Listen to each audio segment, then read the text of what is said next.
We're going to go over today how to bring one of these eGo clears back from the dead.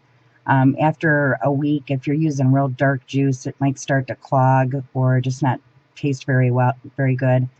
It's pretty simple to do. You just want to remove the mouthpiece and take a pair of needle nose pliers and grab that center vapor return tube with them. And it's better to do this if your tank is empty. Which we're going to do is actually get a good dry burn to the coil.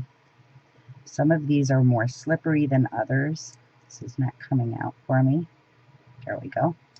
And you're going to remove this whole plastic cap. This is the cap that sits over top of the coil and blocks off the wick. So this one isn't completely empty, but it is one of the short wicked ones. Now, the ones with the longer wicks, you kind of have to wait until the tank is pretty well dry before you do it or empty it. What you want to do is, on your battery, just hold the button down. Most of them time out after about 15 seconds, which that one just did. I'm going to do that again. What we're doing is basically, if you think of a self-cleaning oven, you get a self-cleaning oven nice and hot, and it burns off all the residue. And that's what we're doing here. You should be able to see that getting nice and red hot in there.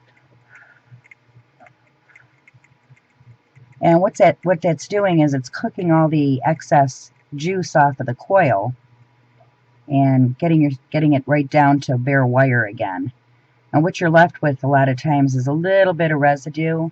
What we'll do is basically just take up an air compressor, or you can even just blow on it. You see how nice and hot that's getting. Okay. So now we're down to just a coil. You see how fresh that looks? So to replace the cap, all you're going to do is grab it with your needle nose pliers like that. A lot of times if you get it lined up just right there, you're going to stick the mouthpiece right on it. Or you can use the pliers to help guide it back over top of the post. Again, you don't want to push it down too hard and restrict the wick.